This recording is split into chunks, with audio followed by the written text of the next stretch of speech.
Good afternoon, Patriots. This is Praying Medic, and this is my QAnon broadcast for Saturday, July 27th. Thank you all for waiting for me to get caught up with Q's post. Q has been busy over the last few days. I have two threads that I created, and we're going to combine them into one video. So the first thread began on July 25th, and it is Declass is here. The second thread I began on the 26th yesterday. That theme is coming to a theater near you. We will combine both of them in this video. Those of you who are following along at home, want to do your own decodes, look into the posts and messages that Q puts out. You can find Q posts. You can go to 8chan if you want, but some people don't like that. I don't blame them. 8chan is hard to navigate. So qmap.pub, qanon.pub, and a number of other websites aggregate posts from Q, bring them from 8chan to an external website. So you can check them out there if you have an Android phone and you would like to get notifications when Q is posting, and check out Q's posts on your phone. Qmap, Q Alerts are a couple of the mobile apps. If you have an iPhone, if you install the Get Pushed app and get the Q notifications, you can get those on your iPhone. All right, Declass is here, finally. But we're going to have to wade through a whole bunch of stuff before we get to the Declass, so just bear with me. Q began reposting a lot of older messages, and when Q reposts previous drops, it is a reminder that these things are going to become relevant. So this happened right after the Robert Mueller finished his testimony before Congress a couple days ago. As soon as Mueller was done, Q began dropping. And if you've been following Q for a while, you'll be familiar with some of this.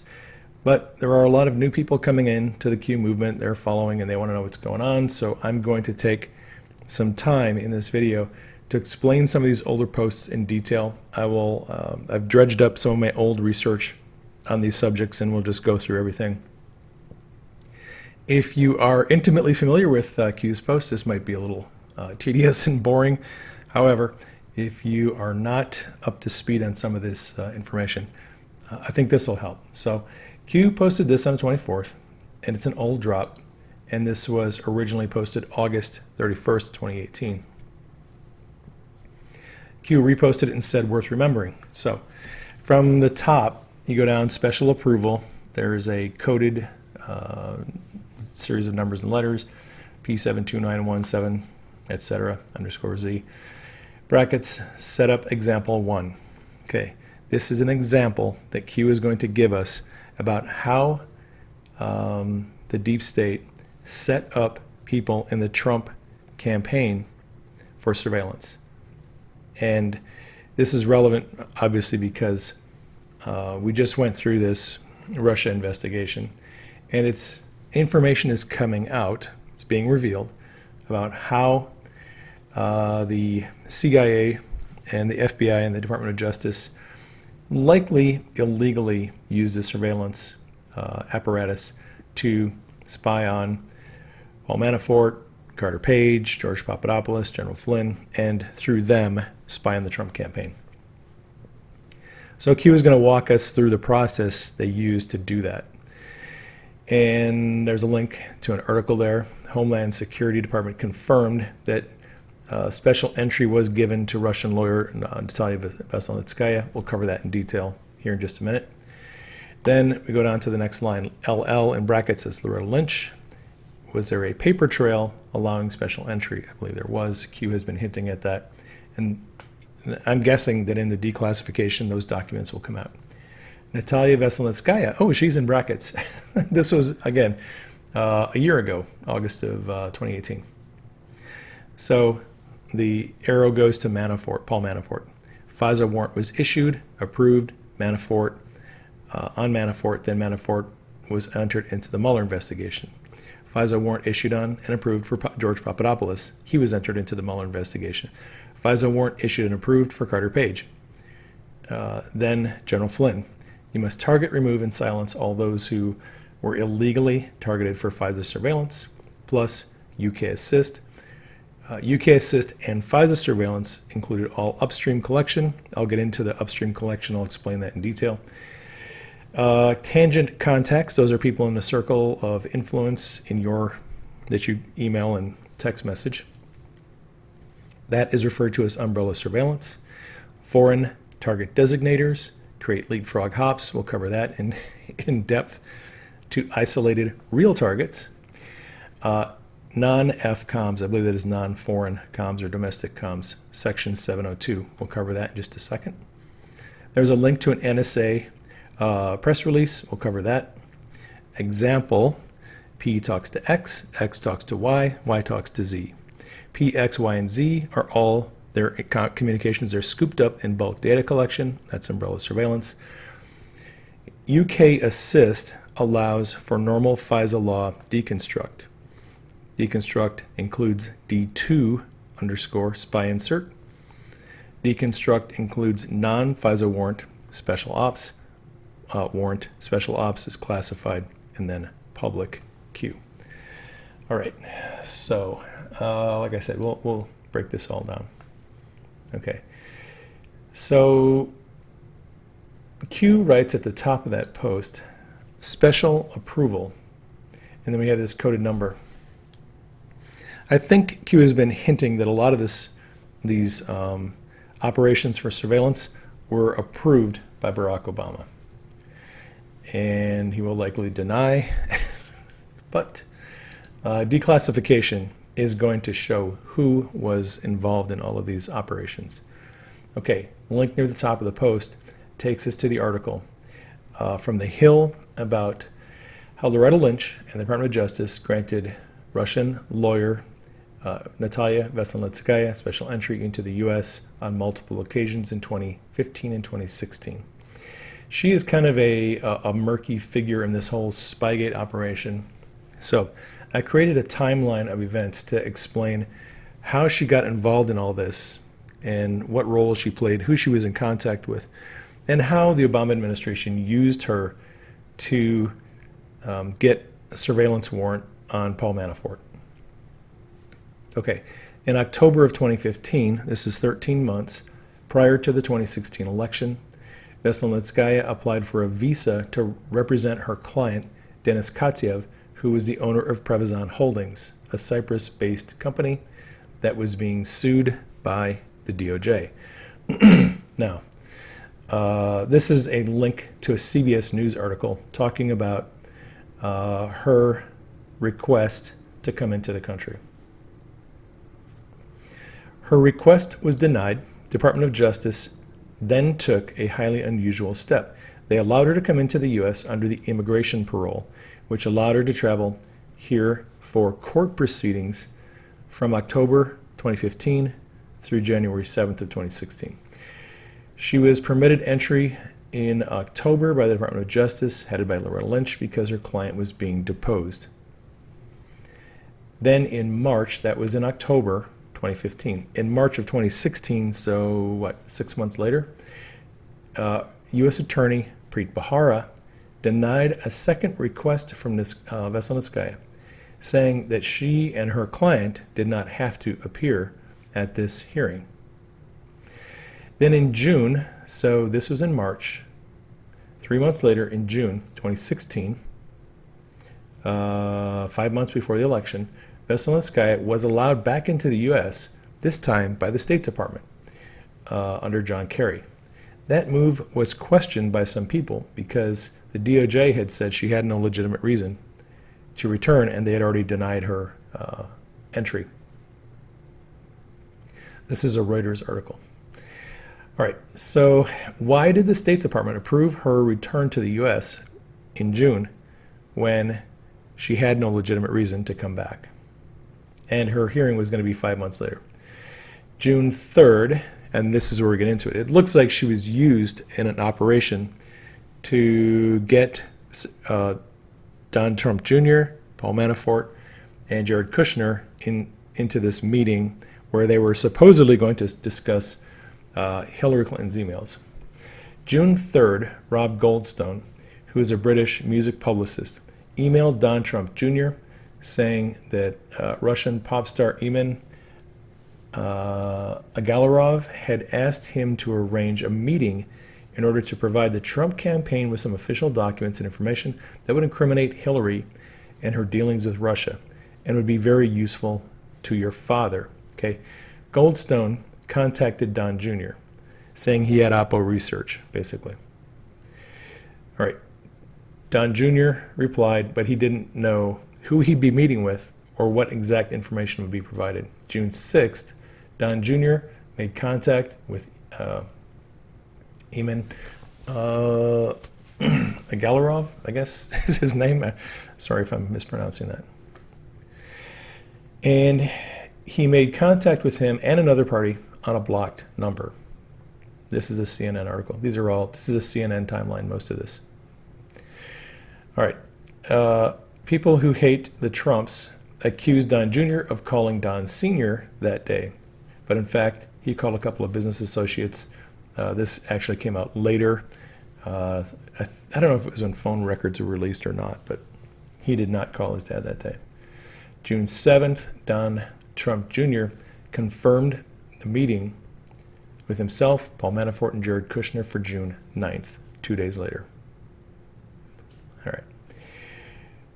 We know that Veselnitskaya met with Democrat Clinton operative Glenn Simpson, who's the head of Fusion GPS, the day before their meeting at Trump Tower, the day of the meeting at Trump Tower, and the day after the Trump Tower meeting. This is an article actually written by Roger Stone. Veselnitskaya flew into New York from Moscow on June 8th and had dinner with Glenn Simpson that evening. The next day, June 9th, she appeared in a Prevezon court case with Glenn Simpson, and then she attended the famous Trump Tower meeting later on the same day. The following day, June 10th, Veselnitskaya had dinner again with Glenn Simpson, but this time it was in Washington, D.C. This was actually one of the questions that I think, I don't know if it was Jim Jordan asked Robert Mueller in his appearance before Congress. Someone asked the question, did you look into Fusion GPS and Glenn Simpson? Mueller said, don't know anything about them. Asked why they met before, during, and after the Trump Tower meeting. Mueller didn't have any information on that. All right, so why would the head of Fusion GPS, Glenn Simpson, meet with Veselnitskaya before and after her meeting with members of the Trump team? What is a mission briefing? What is a mission debriefing? Actually, Roger Stone kind of hints at that Veselnitskaya was briefed by Glenn Simpson before she met with them and then got a debriefing afterward. Okay. June 9th, Don Jr. didn't know he was going to meet Veselnitskaya. He didn't know who he was going to meet. And he says no information on Hillary Clinton was offered. Instead, she comes in and she is trying to make a case for changes to the Magnitsky Act. That is it's an act that the United States sanctions took against Russia after they supposedly killed a reporter in prison named Magnitsky. Veselnitskaya was actually a lobbyist on behalf of Russia and Vladimir Putin, and that's all that she really wanted to talk about. No dirt on Hillary Clinton was exchanged. All right. However, the promise of dirt on Hillary was bait to get Trump's people into the meeting. This is actually very common in politics. When you are running for office, a lot of the information that politicians get, it's called opposition research. They pay people and they sometimes recruit people who are able to dig into their opponents and give them information. And while the enemies of President Trump have made this seem like a big deal, it's actually very common in politics to find information on your opponent. The promise of dirt on Hillary was bait to get Trump's people into the meeting. Once they were there, they were now known to the Obama administration and his intelligence community to have met with a Russian lawyer, and Veselinskaya was also an intelligence operative. So now they could say, aha, and this is what they've been saying forever, this Trump Tower meeting.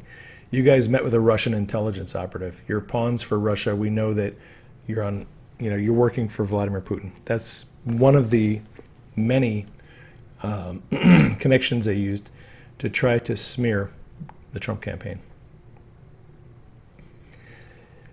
The Trump-Russia conspiracy quickly gained traction that summer thanks to a complicit press corps that pushed that narrative for the next, almost 3 years, until Mueller came up with his dud in his report.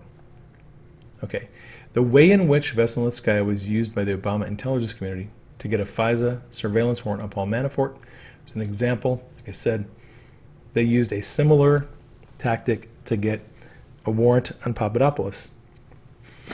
Papadopoulos was approached by Joseph Mifsud. He was approached by Alexander Downer from Australia. He was approached by a lot of different people who tried to bait him into talking about Russia and opposition research against Hillary. That was how they were going to get a FISA warrant on Papadopoulos. Similar tactic with Carter Page. Page had some dealings with people from Russia. They insinuated that Page was likely working for Russia. If you go into the Carter Page FISA application, it's been declassified. It's redacted to some degree, but you can see a lot of the information they used against Carter Page. And a lot of it is hearsay, and a lot of it has actually been debunked. Same thing with General Flynn. So they contrived these situations to get FISA warrants on all these people so they could spy on them. After Robert Mueller's testimony before Congress, it became apparent that Mueller himself was not the actual leader of the Russia investigation, probably not the author of the report. I'm going to guess either Andrew Weissman or there was another attorney that was at Mueller's side. His name is escaping me. Those two guys seem to be the gentlemen who were running the investigation, probably wrote the report, which would explain why Mueller had such a hard time with coming up with the facts, remembering what was in the report, and being generally confused about things. Weissman is known for his unethical practices. He has had convictions overturned, and this is kind of a matter of public record. His tactics are highlighted in a recent article by John Solomon, I think, on The Hill, about Ukrainian oligarch Dmitry Firtash and the pressure that Weissman put on Firtash to cooperate, or if you cooperate, we'll make these charges go away. If you don't cooperate, life's going to get really hard for you. So when I look at Q's, the way Q lays this out, you can almost see Weissman's tactics at work in the Mueller investigation. General Flynn was pressured to confess to lying or his family would be destroyed, be financially ruined. Papadopoulos was likewise pressured to sign a confession. And like you said, you have to target these people, remove them, and silence them if you illegally spy on them. And then UK assist. A lot of this was run through UK intelligence because, well, for a number of reasons. Let's move down. So UK assist plus FISA surveillance included all upstream collection and tangent contacts umbrella surveillance. So Q lays out the way domestic FISA surveillance is combined with surveillance assistance from foreign countries like UK and Australia, countries in the Five Eyes agreement, and includes Canada and New Zealand as well. Q wrote, foreign target designators create leapfrog hops to isolated real targets. So we're all connected to a network of people. You have contacts in your phone, in your electronic devices, and your email. Anyone in your circle of contacts would be considered the first hop, leapfrog hop. And then you take those people in your contacts and look at their list of contacts. That would be a second hop. You look at their list of contacts. That would be a third hop. If you are a terrorist and the NSA has a surveillance on you, or I would say the NSA collects the data. It would be the FBI, the Department of Justice, or some law enforcement organization that would get the warrant to run surveillance on you. Under FISA surveillance laws, they can and do surveil people 3 hops away. So if you have 40 contacts, 3 hops could include around 2.5 million people, because it's your contacts, their contacts, and then all of their contacts. That's a pretty big circle of people that could be under surveillance.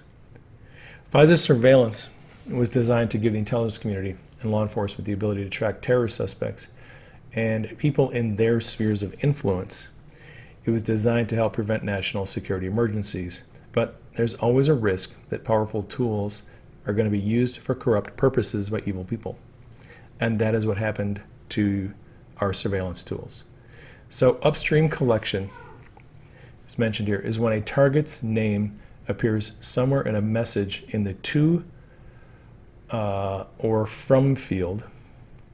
It also includes if the it'll give you a return if the person's name is mentioned anywhere in the message. So upstream collection returns a very large data set. If a person's name is in the or email address is in the to or from field, or if their name is mentioned anywhere in the document, when you put in the NSA database that person's name, if you're using upstream collection, you're going to get a massive return of emails and phone calls and text messages. Downstream collection is when the name appears only in the to or from field. Okay, now Admiral Rogers, who was the head of the NSA, noticed during several compliance reviews that the agencies like the FBI had been repeatedly abusing their access to the NSA database through the 702 program, and particularly abusing the upstream collection, which is the about query. Through a number of reviews over the couple of years, the NSA finally decided they were going to end upstream collection and dissemination of that information to intelligence agencies like the FBI.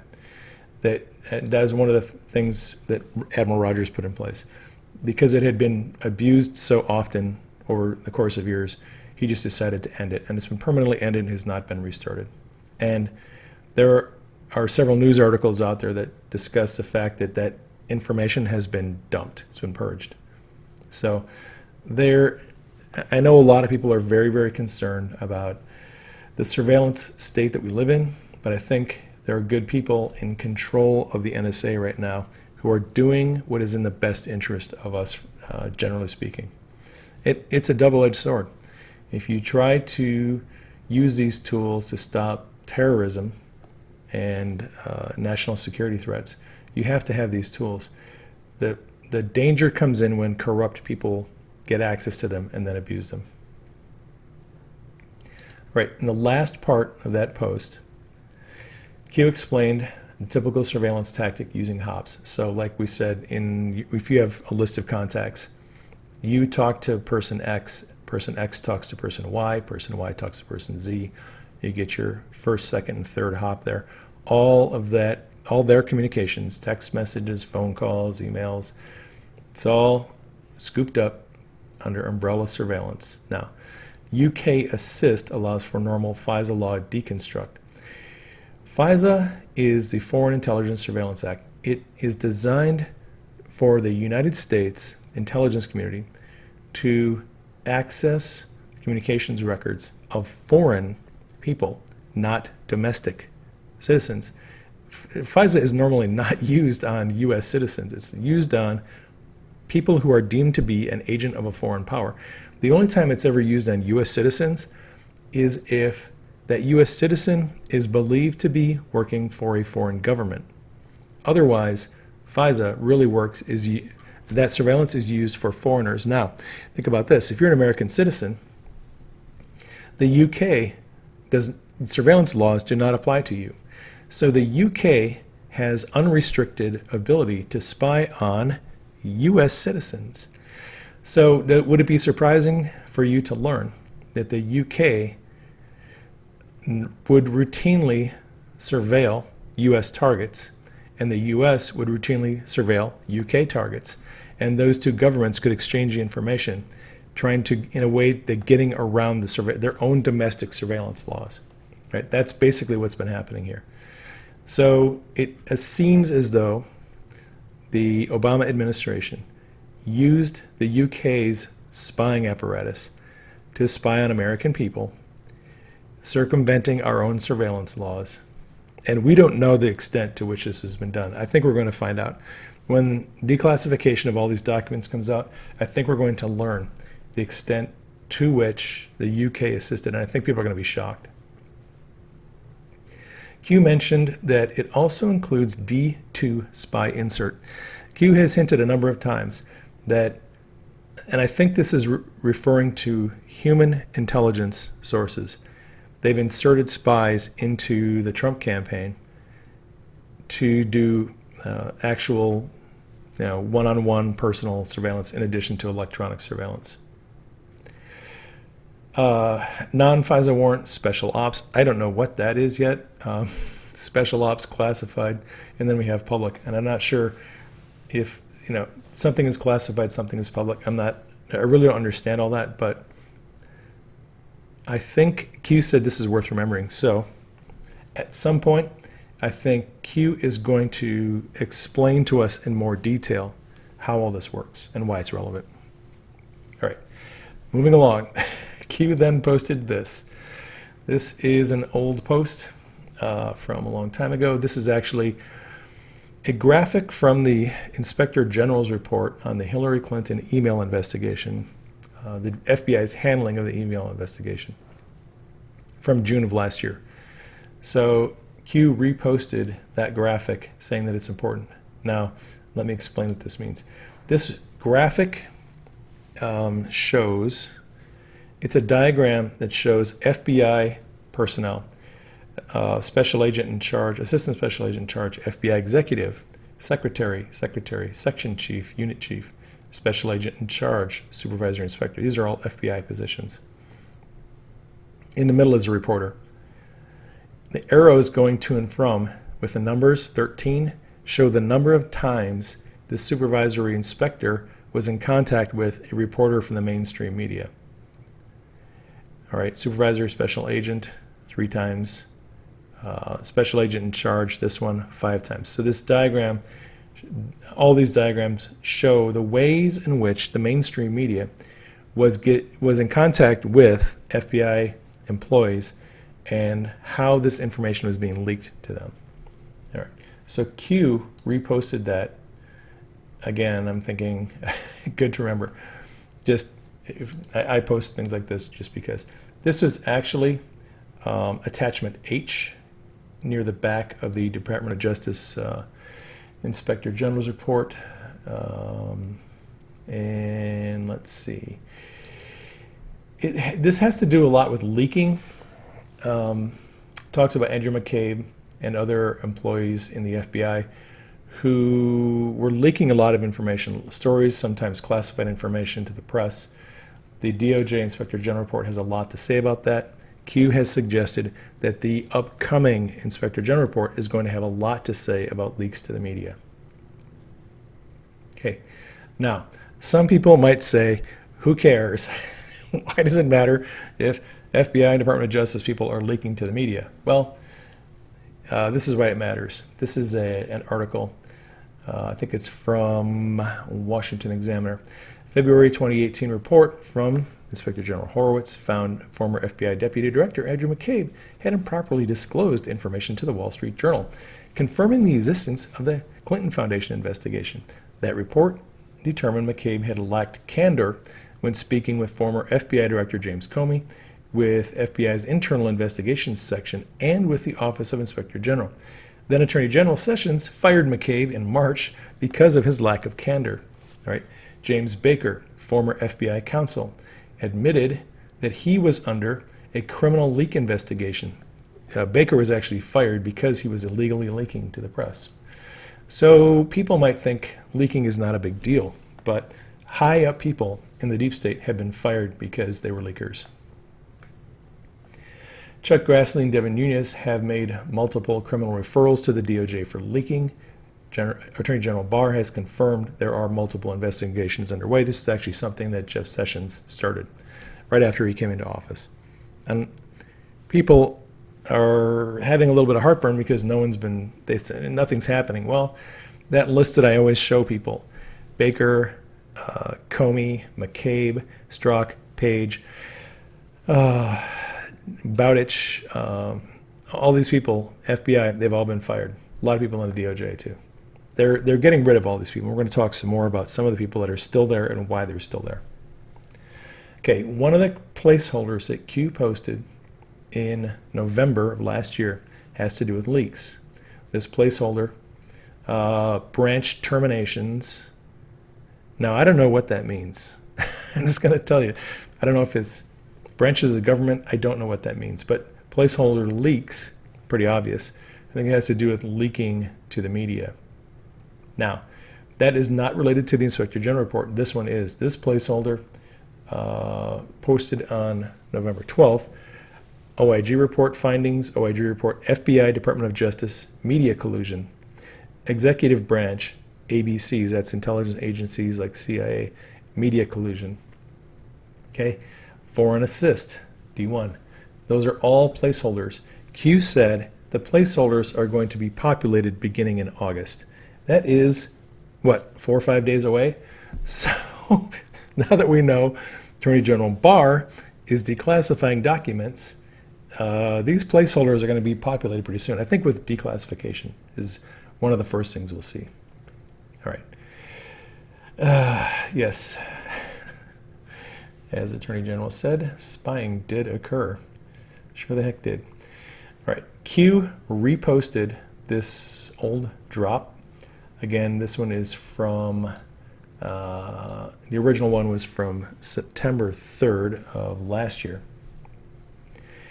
FBI corruption, Federal Bureau of Investigation, Comey fired, McCabe fired, Rubicki fired, Baker, Priestap, Strzok, Page, Cortan, Campbell, Steinbach, Glackalone, Coleman, Anderson, Kleinsmith, Gauhar. Right, these are all FBI people. All of them except Steinbach, Glackalone, Coleman, Anderson, Kleinsmith, and Gauhar. Those are still there. Rest of them gone. There's actually, the list is a lot longer. Department of Justice, Loftman, gone. John P. Carlin, gone. Sally Yates, Mary McCord, Bruce Orr is still there. Cooperating witness, imminent determination, imminent. Q later on asked, why is Bruce Orr still there? We'll cover that in a second. Rachel Brand, gone. All these other people, gone. All right. Now, Q said, important to remember, correlation between FISA abuse, treason, remove, DE, duly elected POTUS, and mid-year investigation. All right. One thing that you'll notice when you look at this diagram here is from the Inspector General's report. The mid-year investigation is a chain of command. The FBI called the Hillary Clinton email investigation their mid-year exam. That was their name for it. And these are people in the chain of command. We'll cover this in detail in just a second. But Q asked if there was a correlation between FISA abuse and the people involved in the mid-year investigation. It's interesting because a lot of the people who were on Mueller's team were also involved in the Hillary Clinton email investigation. Huh, funny how that happens. Lisa Page, Peter Strzok, let's see, Kevin Kleinsmith, a lot of them are all in there on both fronts, so we'll look at that a little bit. And why would you put certain people on these investigations? Well, obvious, if you wanted a predetermined outcome, you guarantee that predetermined outcome by putting people on the case who will deliver the outcome that you want. You control the investigation. All right. So here is the graphic. It's a FBI chain of command for the mid-year investigation. Comey's at the top of the FBI. Chief of Staff Jim Rubicki. Below him, Andrew McCabe. Mark Giuliano, retired or is gone in 2016. Steinbach, Glackalone, Baker, Trish Anderson, Bill Priestap, Randall Coleman. Going down the chain of command, FBI attorneys are Tash Gauhar and Kevin Kleinsmith. These people did actual investigations. Kleinsmith was the one who interviewed George Papadopoulos. Sally Moyer, supervisor, special agent. Then you got Peter Strzok and Lisa Page, special. She was counsel to McCabe. All right, so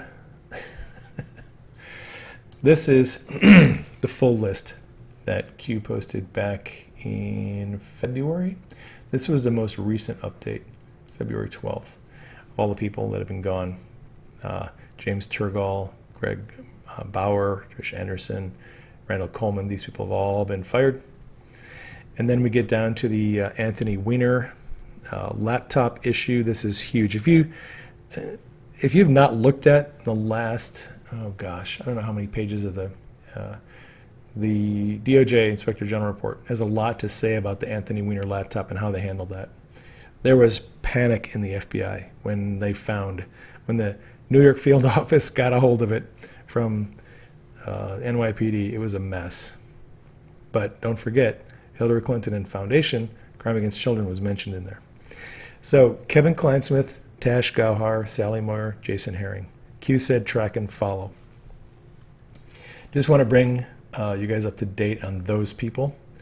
Again, they are still, as far as I know, I don't know if Jason Herring is still with the FBI. Tash Gauhar is still at the DOJ. Kleinsmith, I think, is still with FBI, and Sally Moyer, I think, is still with FBI.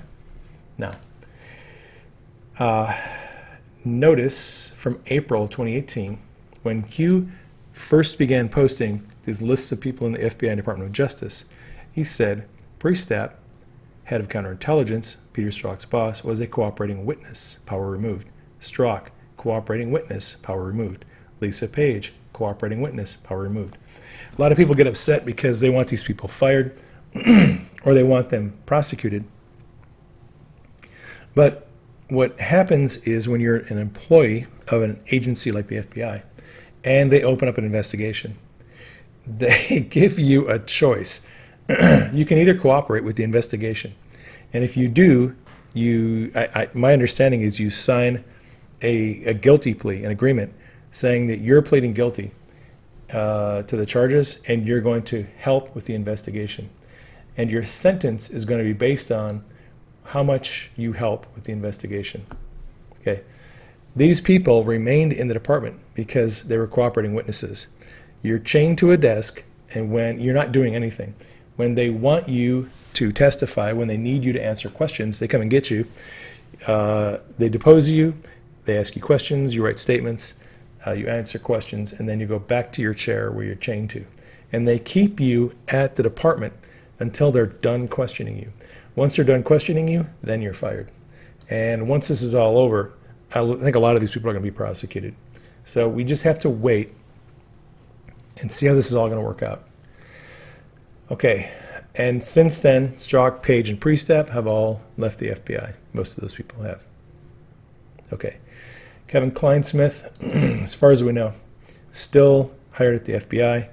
I don't know if he's a cooperating witness or not. Worked with Strzok and Page on the mid-year exam. Questioned George Papadopoulos. Also questioned, he asked no questions about Professor Joseph Mifsud, which is interesting. All right, this is according to Conservapedia. Conservapedia actually has a great timeline on Spygate, Obamagate, whatever you want to call it. They call it the Obamagate timeline. Tashina Gauhar still works at the DOJ as far as we know, Deputy Assistant Attorney General, National Security Division. She's a FISA lawyer. I would imagine if she's still there, it's because they're getting information from her still. Sally Moyer, as far as we know, FBI General Counsel's Office. And Jason Herring. Poor Jason Herring. Jason Herring was FBI Chief Liaison to Capitol Hill. He was the one that had to go to Congress and tell them they were not charging Hillary because even though she had handled classified emails on her unsecured server, the FBI was taking the view that she did not intend to break the law. And it was a mess. And I don't know if Herring is still at the FBI or not, but that was one of his duties. Okay, so Q then reposted this drop.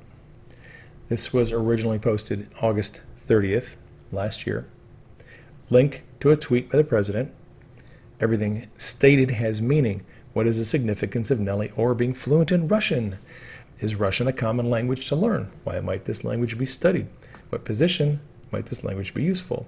The farm requires select skill sets. Q. The farm is the CIA's training facility in Virginia. And you can just search that and you can find all kinds of articles on the farm. Q, after reposting this, asked, why is Bruce Orr still at Department of Justice? Nellie Orr, CIA, fluent in Russian. There's a link to a Fox News article about how congressional investigators are seeking Nellie Orr's opposition research records on the Trump family. Yes, she was investigating the Trump family, Melania, Don Jr., all of them. So Bruce Orr is at the Department of Justice still because he's a cooperating witness, and he is trying to, Q then posted this, panic in D.C., Bruce Orr, in an effort to save Nellie Orr, testifying against Rosenstein, Yates, Lynch, and Comey. Q. So, yeah, Bruce Orr is spilling his guts, telling everything he knows. All right, Q reposted this. These are two drops concerning Adam Schiff. Adam Schiff is a part of the Gang of Eight, the intelligence Gang of Eight for Congress. It will become critical once the Gang of Eight material is declassified. Okay? Because Schiff, being a member of the Gang of Eight, had all the information that was coming from the intelligence community about Trump and Russia. Schiff has been accusing Donald Trump for a long time of being a Russian stooge, of, just working with Russia. He says we have tons of evidence that Trump is in Putin's back pocket. Well, Schiff knows that that's not true. But Schiff did not expect the Gang of Eight briefing material to be declassified, and it's going to be. Apparently, they put the briefing information in a binder, and Sarah Carter has said those binders, the briefings, are going to be declassified. All right. Schiff deceived the American public, thinking Gang of Eight material and other classified docs would never reach the public domain. And then Q writes, knowingly, knowingly, knowingly. So Schiff is in a lot of trouble. Yes, he is. Okay. Now, this one is so much fun. Q reposted this old drop from August of last year. And you see all of these abbreviations here. WH, VJ, DM, JB, RE, JK, SP, KM. All right, these are all initials of people in various agencies in the federal government. Each of these is a line, represents a different department in the government. White House, WH is White House. See, this is CIA, Director of National Intelligence, DOJ, FBI. No name is John Brennan, right? Fusion GPS. So I'm going to go through each of these lines and decode all of this. Because Q reposted it and said, important to remember, this is the public guide to Declass. All right. When all these documents are declassified, this information is going to be necessary so we can understand all this information that they're giving us is declassified. So this is going to be your breakdown of this document, this post by Q. And I'm just going to go line by line, decode all this stuff, and explain who these people are and what these agencies are. All right. In the graphic, each line is a coded message. The first line is spy op, refers to the spying operation that the Obama administration did against Donald Trump. All right, so here's the first line. WH in brackets, and then we have Hussein in brackets. Hussein is Barack Obama. VJ, Valerie Jarrett. DM, Dennis McDonough. JB. Now, when you get to names like JB, there's a number of possibilities. Could be John Brennan. Could be Joe Biden. Could be a number of people. So you have to look at the context and figure out who these people are. R.E., Rahm Emanuel, J.K., John Kerry. A lot of people don't know that Rahm Emanuel was, I believe he was chief of staff for Obama when he was first went into office. S.P., Samantha Power, K.M., Karen Mills, H.R.C., Hillary Clinton, DNC, Democratic National Committee. So you just go through and decode these names. Here is the decode. Okay. Joe Biden, Rahm Emanuel, John Kerry. Note, John Kerry is in 3 sets of brackets. Samantha Power, Karen Mills, right? So we have all the decode there for those people. That's the White House level spying operation. Okay. Now, I take these and then I create a graphic so that you can put a name to a face, who these people are, right? Dennis McDonough was White House Chief of Staff 2013 to 2017. Rahm Emanuel was Chief of Staff 2007 to 2009. Hillary, Donna Brazile, Debbie Wasserman Schultz, DNC. Next line down, it's pretty simple. It's CIA.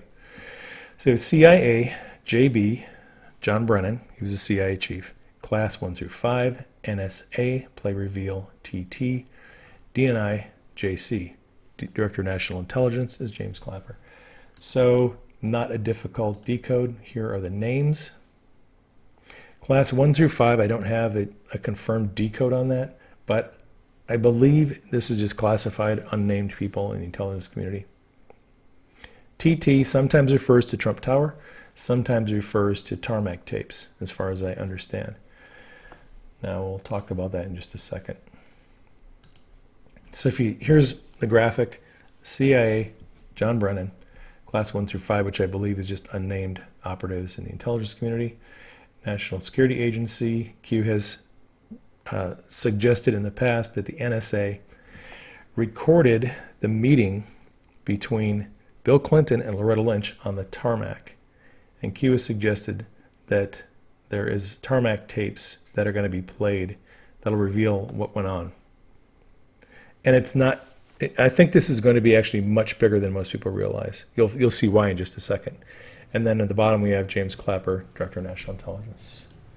All right. Next line down is the Department of Justice, DOJ. Operation, these people in the spy op. LLSY, right? So Loretta Lynch, Sally Yates. All right. Let's go to the decode here.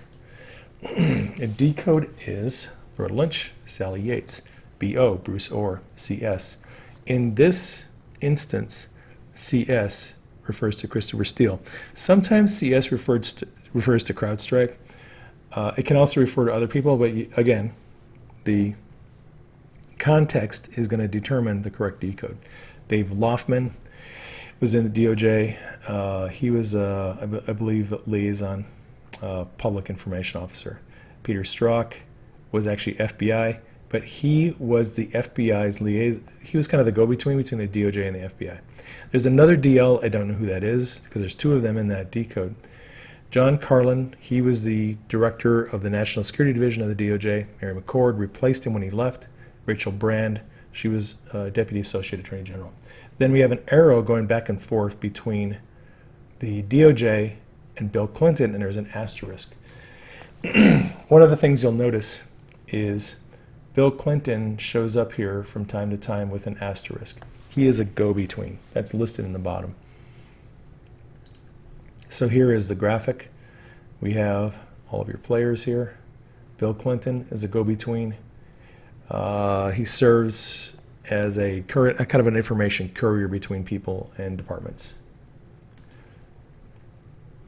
This next one down is FBI, right? JC, James Comey. AM, Andrew McCabe. JR, James Urbicki, Comey's Chief of Staff, right? Bill Priestap, Peter Strzok, Lisa Page, right? We have all these different names. So I'll go down to the decode.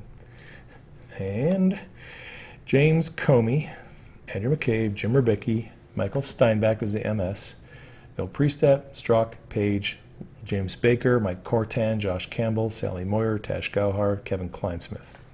Another arrow going to Hillary Clinton, Bill Clinton, Huma Abedin, Cheryl Mills, and then we have in brackets fake news. Right.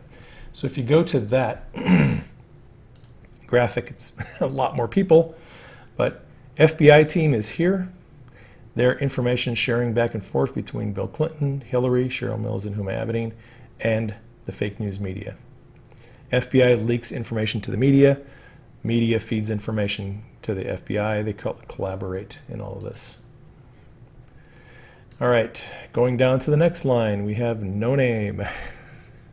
We have the media, they're all in brackets, JB, JC, leaks, POTUS, Daily Brief, FBI. Okay, so we go down to the decode on that one. I had previously decoded the JB as, or the JC as James Comey, but it's actually James Clapper. I corrected that the last time I posted this graphic because we got some information that confirmed it was Clapper and not Comey. So this level, John McCain, he was the go-between for Christopher Steele and the Steele dossier. He got the information, gave it to the media. Go-between with John Brennan and Clapper, who were feeding information to McCain. McCain is the one, I believe, who gave the dossier to Harry Reid. Harry Reid is the one who went to James Comey at the FBI and asked him to start the investigation. They're all also leaking information into the Presidential Daily Brief. So Brennan, as head of CIA, gets information. Clapper, as Director of National Intelligence, takes information from the intelligence agencies and puts it into the Presidential Daily Brief. Presidential Daily Brief is a critical part of this. And I'll tell you that in just a second. Here's the graphic. So you got McCain, mainstream media, Brennan and Clapper, Presidential Daily Brief, and then the FBI team. And the leaks go all over the place. Leaking between agencies, leaking to the press. Why is the Presidential Daily Brief relevant? Well, President Obama's Presidential Daily Brief, according to this Washington Post article, was going to more than 30 people, including deputy directors at different agencies in the intelligence community and in the Defense Department. Classified intelligence was going into the Presidential Daily Brief and going out to all these different people in Obama administration. And a lot of that classified intelligence had to do with Donald Trump and his campaign and people who were being unmasked as the information was going in there. As Evelyn Farkas famously said about all the leaking that was going on, it's because they wanted to get as much information out to their friends in the press before Trump came in and found out what was going on. They were afraid they were going to lose access to that information. That becomes relevant. The next line down describes the connections between people who created, paid for, and distributed the opposition research that was used to spy on Donald Trump, the Steele dossier. So we have this spy op at the top, Fusion GPS in brackets, Shell Company 2, CS in the middle, no name on the far right. Then we have Perkins Coie, Shell 2, Washington Free Beacon, Shell 1. All right. So Washington Free Beacon actually started the opposition research against Donald Trump. They said that they began their investigation, their opposition research, with money that was donated by an anonymous Republican donor. I believe it was John McCain, but we don't have any, we can't back that up. It's just a suspicion. Washington Free Beacon actually dropped the opposition research, but it was picked up. Perkins Coie funded it, and they paid Fusion GPS to continue the research with Glenn Simpson, Christopher Steele. I think a lot of this information was actually done by Fusion GPS. Christopher Steele was used. He put his name on it, being a former British spy and a former FBI, a longtime FBI source. The dossier was given credibility because Steele put his name on it. Then McCain took it, gave it to the FBI to get the FISA warrants going. Okay. We're not done yet. I keep going. Next line down describes how American politicians and James Comey colluded with UK government and its intelligence agencies to illegally spy on candidate Trump. Right? Hillary Clinton, JP John Podesta, RM Robbie Mook, DNC, W. Wasserman Schultz, / Comey. UK, Prime Minister, MI6, Signals Intelligence, SIS, Spy, Active, and then over here we have CS. So the decode on that is Hillary Clinton, John Podesta, W. Wasserman Schultz, DNC, Robbie Mook, James Comey in the middle, UK, Prime Minister, the intelligence agencies, and then Christopher Steele. The information is being shared back and forth. And here's your graphic. I put in David Cameron and Theresa May because the spy operation began in 2015 when Cameron was still Prime Minister. And then we go down to the next section. All right, of the spying operation. Top line, tarmac, final meeting, no charges, drop equals Supreme Court. All right, go-betweens, meetings 1 through 4. All right, that's the asterisk. So the asterisk has to do with the tarmac. That's Bill Clinton and Loretta Lynch. The asterisk is meetings of the go-between. That's Bill Clinton. There were 4 meetings, evidently. And the tarmac meeting with Bill Clinton and Loretta Lynch was the last of the 4 meetings. The agreement was that Hillary would not be charged. Charges would be dropped. Loretta Lynch would get a Supreme Court appointment after Ruth Bader Ginsburg retired. Next line down, third line. Hussein, Obama, used 3 national security orders that were official to create the spying operation, and then Q writes POTUS can declass. I believe Trump is going to declass those 3 national security orders.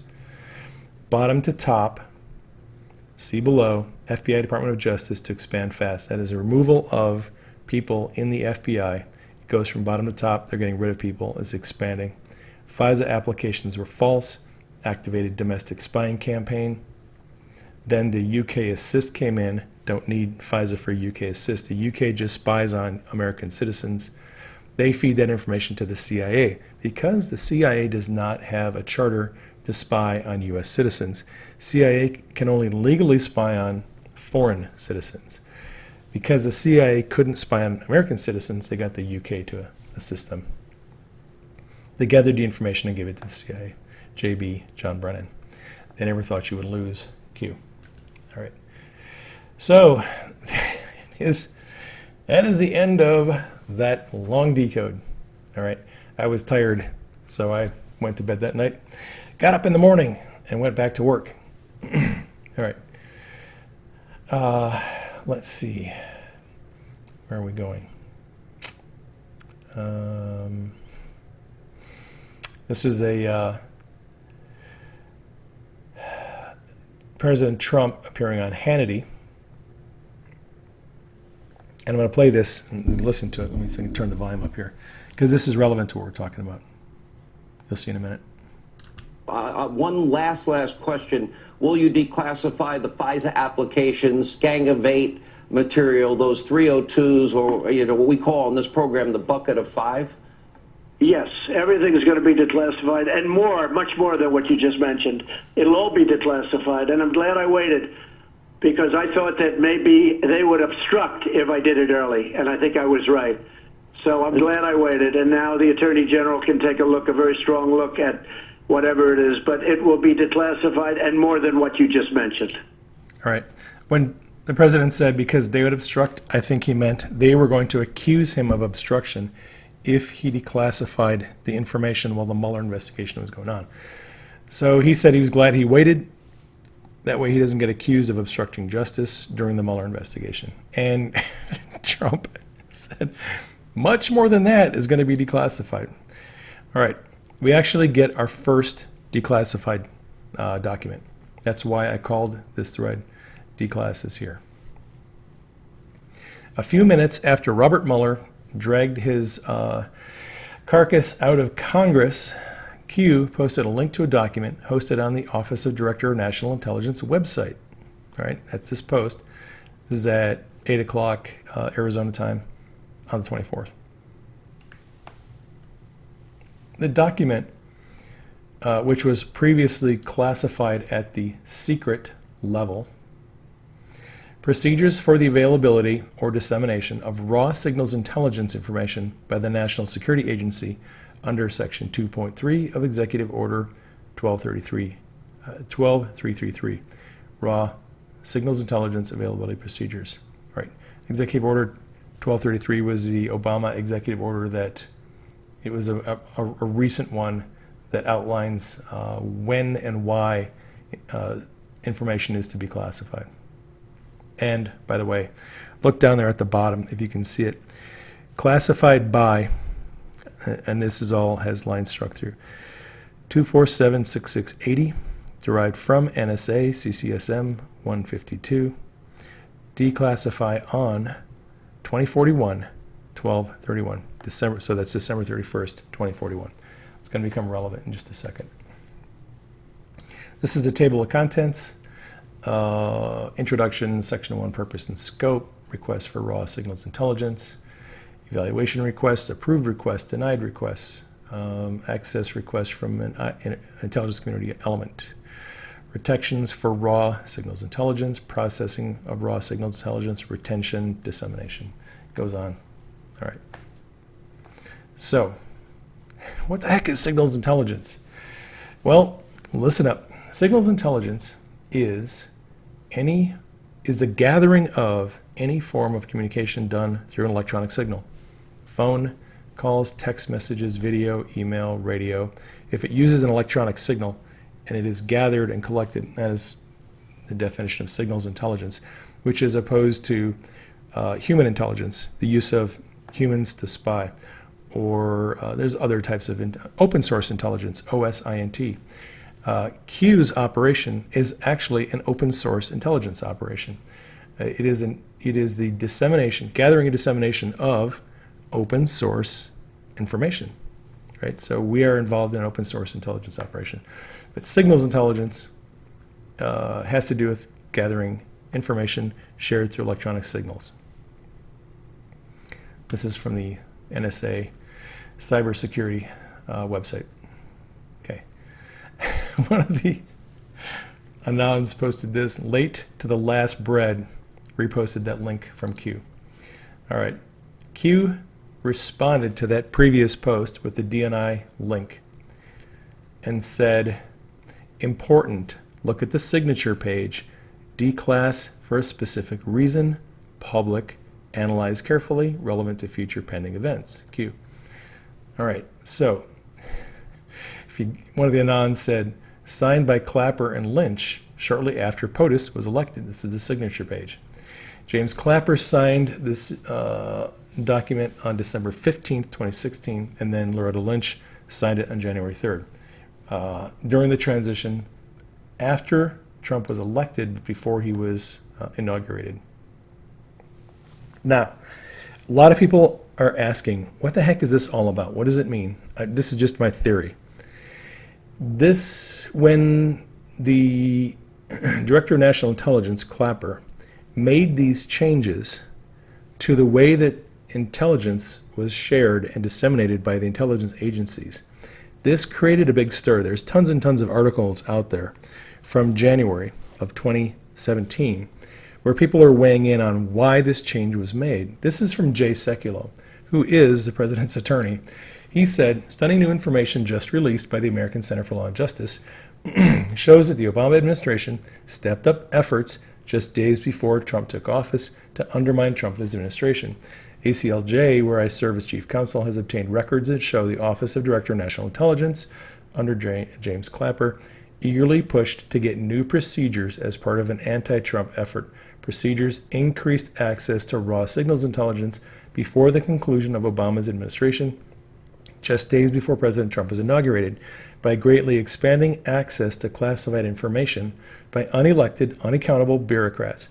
The Obama administration paved the way for a shadow government to leak classified information, endangering our national security and severely jeopardizing the integrity and reputation of our critical national security apparatus in an attempt to undermine President Trump. All right, I believe, and again, this is just my opinion, but I believe that's what this was about. I think Sekulow knew that this change was done in order to allow people in the deep state to, it basically opened the floodgate and allow information to go out to the mainstream media to hurt Trump.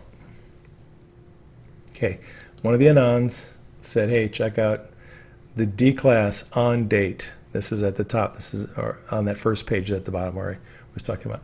Declassified date was scheduled to be December 31st, 2041. Okay, this has been declassified 22 years earlier than it should have been. What does that tell you?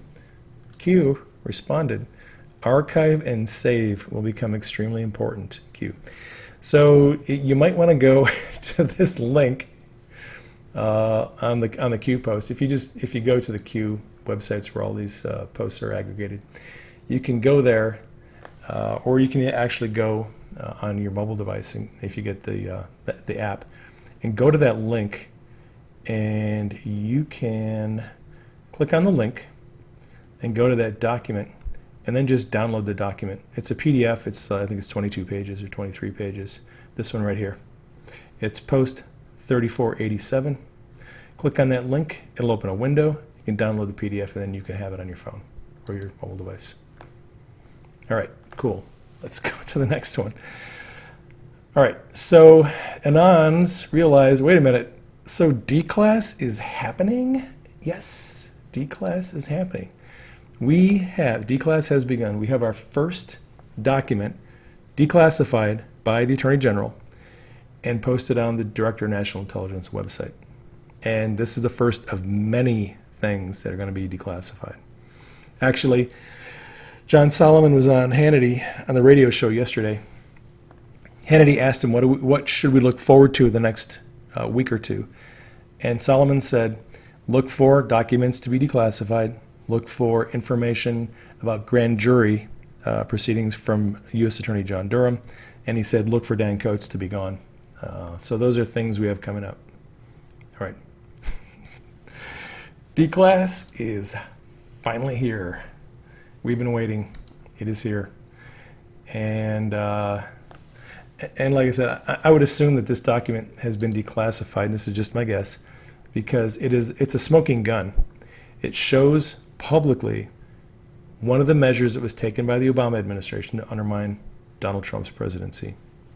Okay, so moving along, Christine Pallone, 1, found 3 consecutive occurrences of the word knowingly in that declassified document. She posted image here. Q had previously wrote knowingly, knowingly, knowingly, talking about Adam Schiff knowingly lying to the public. And then in the document, it says, if you knowingly engage in sabotage and or in international terrorism, if you knowingly enters the United States under false or fraudulent identity, knowingly aids or abets any person in the conduct of activities described in paragraphs, right? Knowingly, knowingly, knowingly. So Lady War Anon posted that and thought she had something going on here. Q said, expand your thinking. All right, so I don't know that was the reason why Q posted that document. I think Q just posted a document because it's information that all of us need to have. All right. That night, on the 25th, President was on Hannity, and Q told us to watch or listen to that interview. So I listened to it. There's some good information that came out of it. And we will talk about that in just a minute. Q confirmed, Q then dropped this, fly Dan fly, hashtags on front and back, Q, Dan Coates, and reposted this drop from February. Dan Coates out, in brackets, forced soon, source, Trump friend, Chris Ruddy. And then Q said, interesting, this leaked already. So it's just, there's been a lot of scuttlebutt that Dan Coates is going to be gone. Q is giving us confirmation Coates is going to be gone. All right, so like I talked about, one of the Anons posted, Solomon was on the Hannity radio show. He said, and this is not actually next week, Hannity asked, in the next week and the coming weeks, what should we look for? Change of Director of National Intelligence, Coates gone, declass of docs, news from Durham regarding grand juries. All right. And Solomon has not been on the Hannity show. Actually, Jason Chaffetz was on Friday night, so we don't have any updates from Solomon on that. Okay. Carly, one of our friends, tweeted this about former President Obama. This is actually, we're on to this morning. All right. And it is a video montage of various things that Obama has said at various sitting times. American president to come from Kenya. He has a forged birth certificate. Well, first of all, it's true, I'm not American. I mean, I was not born in Hawaii. I wasn't born in the United States of America. I come from Kenya. And so I think people saw my election as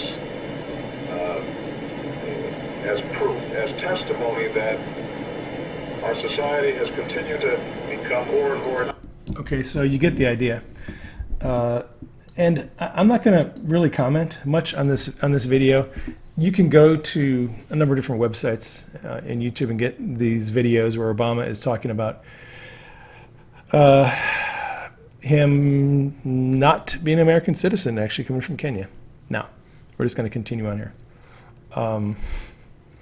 Let's see. Need to go back to my timeline. Here we go. All right.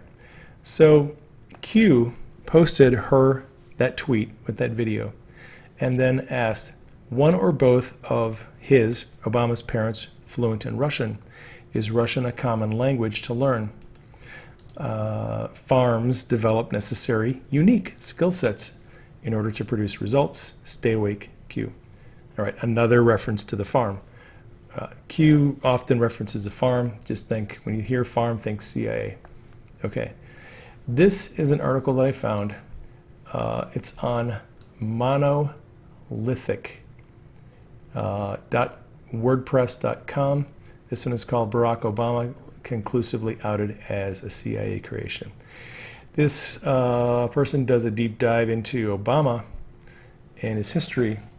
And interestingly enough, in this article, Barack Obama Sr., who met Dunham, Dunham is Obama's mother, in 1959 in a Russian language class at the University of Hawaii, had been part of what was described as an airlift of 280 East African students to the United States to attend various colleges, merely aided by a grant from the Joseph P. Kennedy Foundation, according to a September 12, 1960 Reuters report from London. The airlift was a CIA operation to train and indoctrinate future agents of influence in Africa, which was becoming a battleground between the U.S. and Soviet Union and China for influence among newly independent and soon-to-be independent countries on the continent. So this article talks a lot about various connections with the CIA and Obama's past and his family members. And if you're interested, good article to check out. I will put a link to this article on YouTube in the description box and in the resources on the podcast. All right, going back to my thread, Q then reposted an old drop from April 25th of this year. Why would a president of the United States, Hussein in brackets, assign renegade as his Secret Service code name? Define renegade. Noun, a person who deserts, betrays an organization, country, or set of principles. Synonyms, traitor, defector, deserter, turncoat, or betrayer. All right, so then Q reposted. Now, well, I'll cover this in just a second. I'm just going to move on. Q reposted this drop from May of 2018. Loretta Fuddy, plane crash, death, and Obama birth certificate cover. Link to a tweet by the president. Q reposted that. Here is an anon who got the tweet from the president. And how amazing, the state health director who verified copies of Obama's birth certificate, which is in quotes, died in a plane crash today. All others lived. Right? And here is a tweet by the president. All right. article. You can find all kinds of articles on this. This is very strange. If you look at, there's actually a video, and this was published on several different websites. If you look at the video, it's published by news websites, you can actually see a scuba diver who is swimming around the water and briefly surfaces and then goes back down. And there is, I'm not going to go too far down this rabbit trail, but there is some sketchy circumstances involving that plane crash. Somebody has a GoPro inside the plane as the plane crashes. So you can see people getting prepared for the landing. Plane hits the water, people get out. And it does not look like it would have been a fatal crash. So, Fighting Irish posted a link to the video, Loretta Fuddy plane crash, and then Q reposted a link to Fighting Irish's tweet and ask yourself a very simple question. How did someone die from this type of accident? Severity of impact, low. Do you believe in coincidences? It was a low impact crash, and everyone survived the initial impact. I think she later died. So Q then reposted this: welcome to the awakening. Free information, power back to the people. With knowledge comes power. And there's a quote from Tom Clancy.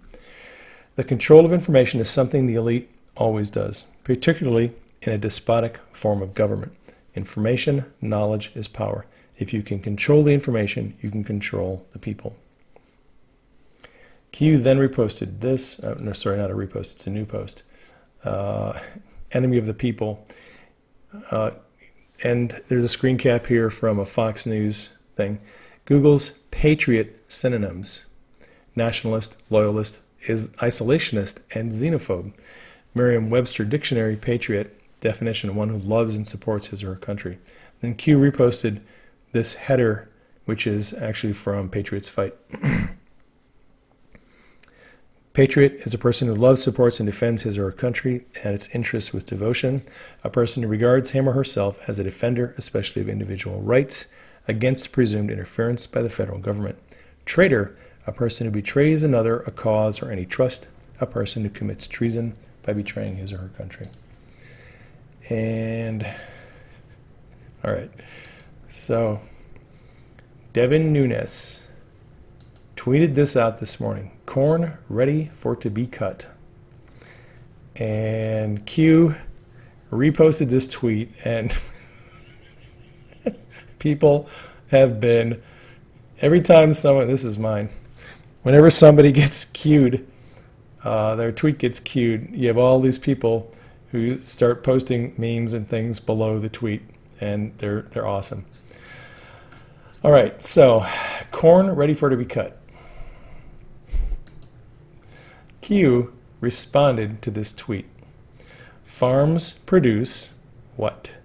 5x5 Q. All right, so I did this graphic. Q posts about farms develop necessary unique skill sets. This is at 9:01 Arizona time. Devin Nunes posts about corn ready to be cut at 10:47. Q then says farms produce 5x5. So, coincidence, coordination. Is Devin Nunes posting this as a wink, as a nod to us? Perhaps. By the way, 5x5 is an old aeronautical radio term. Signal and strength. Signal strength and clarity. Sorry. So your radio signal has a strength indication and then has a clarity, and that is on a scale of 1 to 5. So 5x5 is loud and clear. Signals is loud, and the message is clear. All right, so it is used in our operation as understood, loud and clear. When you see 5x5, just think of that.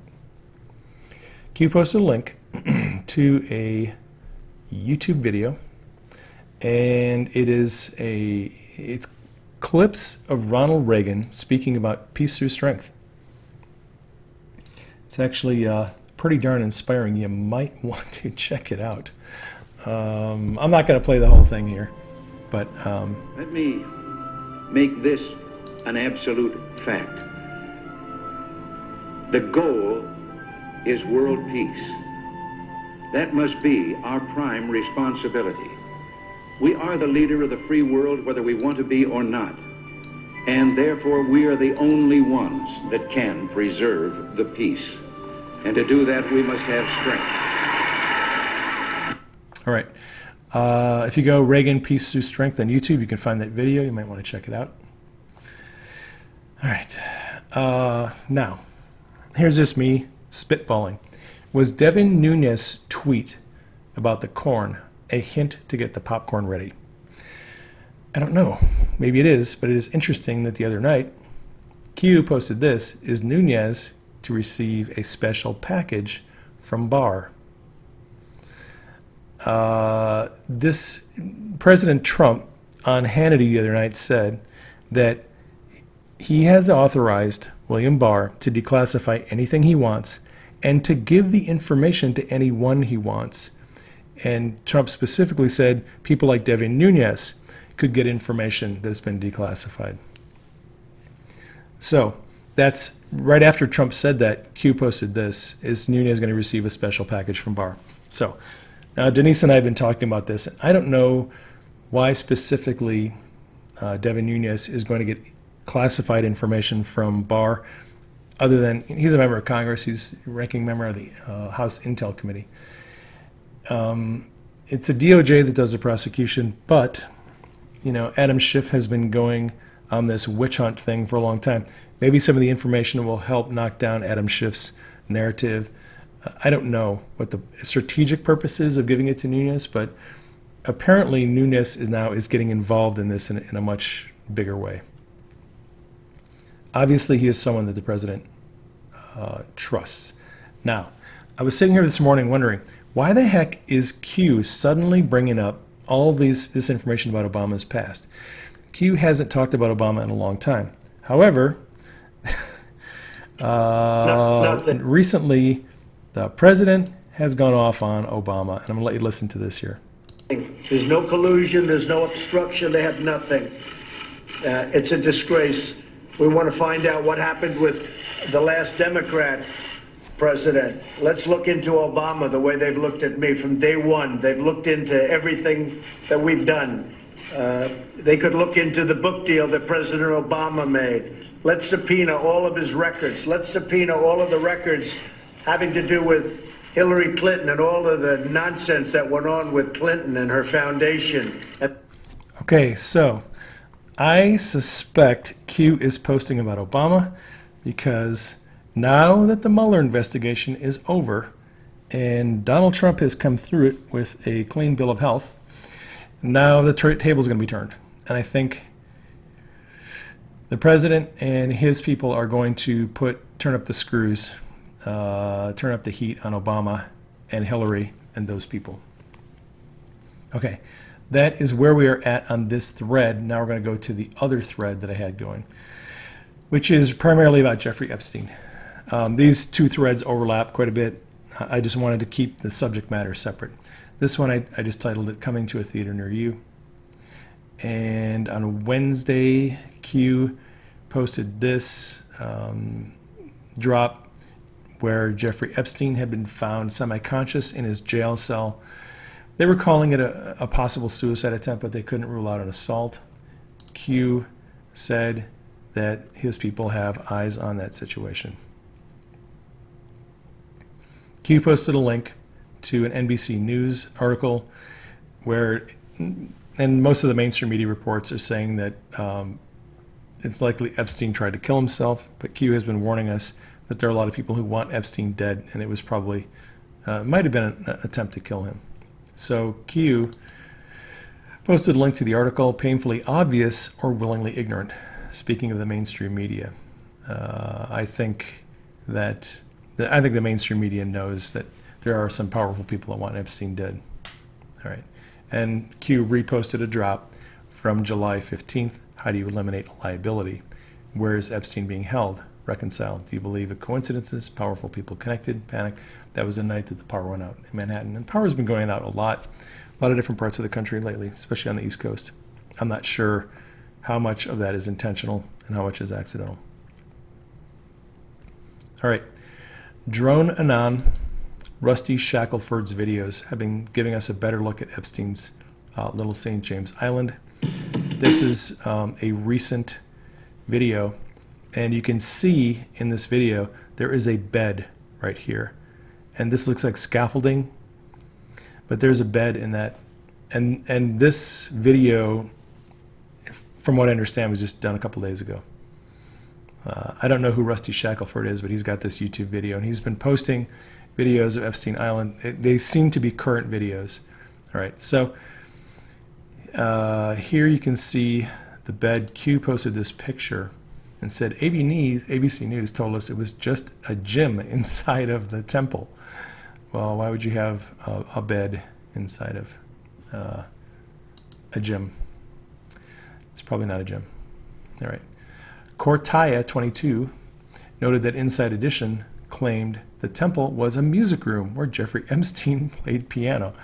All right, so she tweeted this out. Another building has blue and white stripes. Looks like a temple, but it once had a golden dome. It was lost during a storm. Inside, there's reportedly a music room where Epstein played the piano. And then Cortaya said, apparently they're not getting the 4 a.m. Talking points, the emails. Q posted a link to her tweet and said, "Do you trust the media?" All right, 4 a.m. talking points. For those of you who do not know what the 4 a.m. talking points are, this is a post from July 2nd, a year ago. This is about Michael Cohen when he was testifying. On this particular day, July 2nd, Washington Post, Trump lawyer Michael Cohen says his family, not the president, is his first loyalty. CNBC, Michael Cohen, Trump's former personal lawyer, says he now puts his family and country first. Roanoke Times, Trump's former personal lawyer, says he'll put family first. NBC, Michael Cohen says family, country have my first loyalty. What about Trump? Guardian, Michael Cohen hints at flipping and says first loyalty is to his family. Daily Beast, Michael Cohen hints at flipping. My first loyalty is not to Trump. CNN, and there's a whole bunch of other articles that day. All came out on the same day. All had almost identical headlines, all quoting Cohen and questioning Trump's his priorities. And Q said 4 a.m. What will tomorrow be? Coordinated? What happened to Stormy? Fake news. Q. In other drops, Q has suggested that the deep state sends out talking points at 4 a.m. to the mainstream media to tell them what articles, what stories, what the talking points are going to be that day. And you can see it's pretty obvious that they coordinate a lot of these articles. Okay, Q posted a link to an article, USA Today, about Epstein, his decision to appeal the decision that he was going to be held without bail. Okay, this was the day before he was found semi-conscious in his cell. Q then asks, does a person who fights hard for bail and then appeals the original decision attempt to overturn? Do they attempt suicide prior to the ruling of the appeal? Logical thinking. Well, Epstein filed this appeal to the bail decision the day before he was found unconscious in his cell from a suicide attempt. That is not logical. If Epstein was trying to get out of jail, it's very unlikely he would try to commit suicide. And Anon discovered that Disney, Magical Kingdoms, offers a cruise to Little St. James Island. Puts in a little quote here from the description. Afterward, make your way to your second snorkel stop, Little St. James Island, where curious fish dart back and forth in the clear blue water, and colorful coral formations nestle next to amazing underwater formations. I'm sure a lot of people go snorkeling near Little St. James Island with perfectly innocent motives. All right, this is not to suggest that everyone who goes near Little St. James Island has got some corrupt motive. This is a link to the magicalkingdoms.com, the Disney cruise, and this is the description of that particular cruise, the price, and all that information if you're looking for it. So Q responded to that post by the Anon with this. the pictures of those two green doorway entrances. All right, now, we've been wondering what those things are. This account, Notable Anon, posted this. Let's chat about subterranean support systems. Ventilation much? This is not for a garage partially cut into a hill. All right, if you look here, you can see all this electronic equipment, ventilation, ducts. There's all kinds of pipes that go into the ground. Below this down here, you can see along the base where he has circled.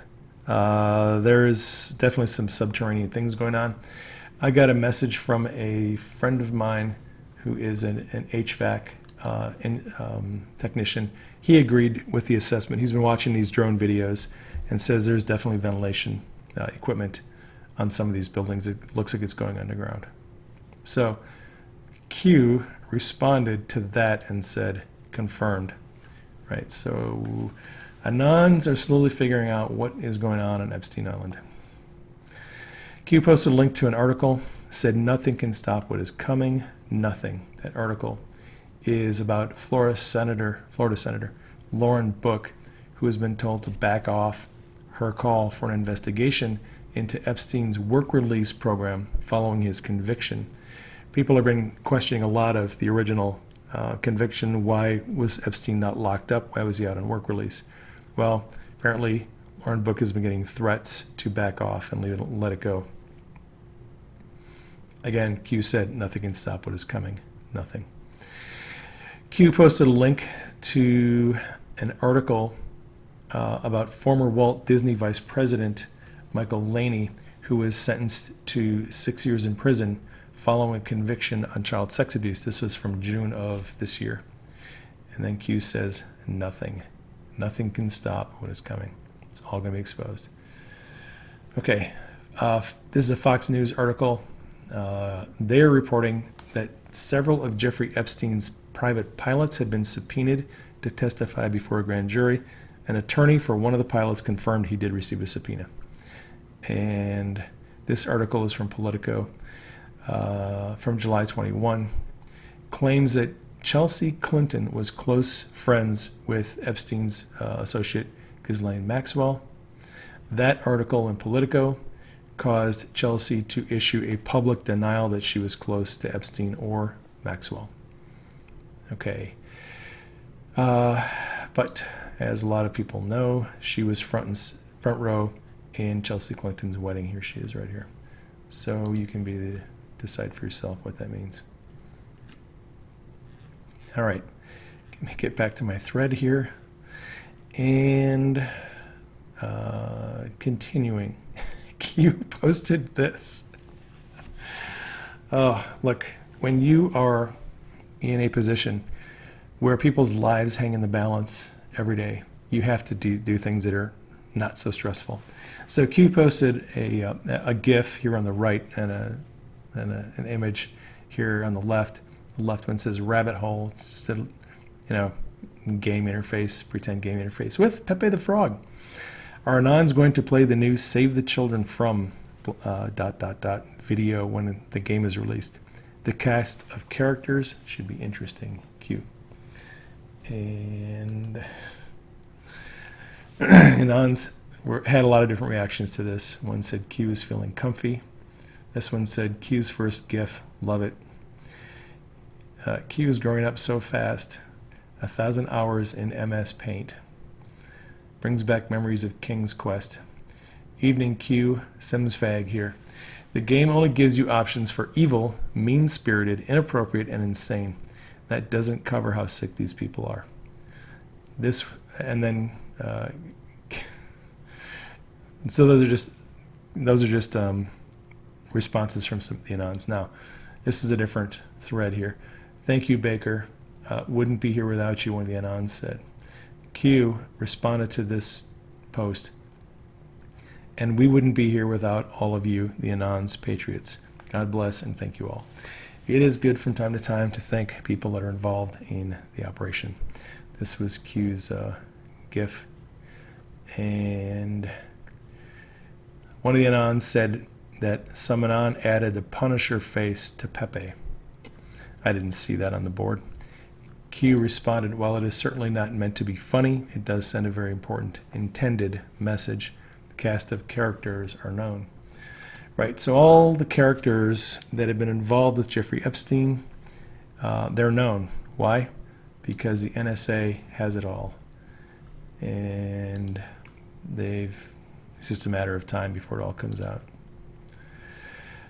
All right, Q then posted this image, which he looks to me like Bill Clinton and Ghislaine Maxwell in the doorway of an airplane.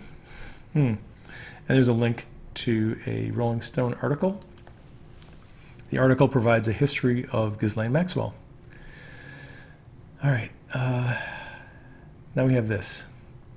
This is an article from Hollywood Reporter. These billboards that are promoting a new movie coming out, Once Upon a Time in Hollywood, were changed overnight. Billboards, some various signage around the LA area. All right. Advertising for this upcoming movie. The images of Brad Pitt and Leonardo DiCaprio were swapped with Epstein and Roman Polanski. And here you can see the billboard and part of the article. So, Once Upon a Time in Pedowood is what the title was changed to, and you got Epstein and Roman Polanski. Okay. So Q posted a link to that article and said, coming to a theater near you. Q. All right. Now we have this. Years ago, NBC News ran a story about the cover-up of a pedophile ring in Hillary Clinton's State Department. Here's a YouTube video.